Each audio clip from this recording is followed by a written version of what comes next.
Hello, गुटन टाग. आज आपण शिकणार आहोत कुटुंब याबद्दलची व्होकॅब्युलरी शब्दार्थ. तर कुटुंब याला आपण जर्मनमध्ये म्हणतो दी फॅमिलिया. दी फॅमिलिया म्हणजेच फॅमिली म्हणजेच कुटुंब. सगळ्यात पहिला शब्द म्हणजे दी मुटर, ज्याचा अर्थ होतो आई. दी मुटर. पुढचा शब्द आहे देर फाटर. देर फाटर, ज्याचा अर्थ होतो वडील. वडील. त्यापुढे देर ब्रुडर. देर ब्रुडर म्हणजेच भाऊ. देर ब्रुडर म्हणजेच भाऊ. दी श्वेस्टर. दी श्वेस्टर म्हणजेच सिस्टर, बहीण. दी टांट. दी टांट म्हणजेच आंट, म्हणजेच काकू. देर ओंकेल.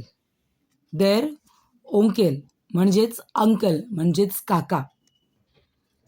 त्यानंतर दी ग्रोस मुटर किंवा दी ओमा म्हणजे आजी. दी ग्रोस मुटर किंवा दी ओमा म्हणजे आजी. आणि देर ओपा किंवा ग्रोस फाटर. देर ग्रोस फाटर म्हणजे आजोबा. आणखी एक शब्द आहे दी एल्टर्न. याचा अर्थ होतो पालक, पॅरेंट्स. एल्टर्न. आणि जर आपल्याला म्हणायचं आहे की ग्रँड पॅरेंट्स म्हणजे आजी आजोबा, त्याला आपण म्हणू दी ग्रोस एल्टर्न. तर हे सगळे होते आपले शब्द. पुन्हा एकदा मी वाचणार आहे, तुम्हाला ते रिपीट करायचे आहेत. दी फॅमिलिया,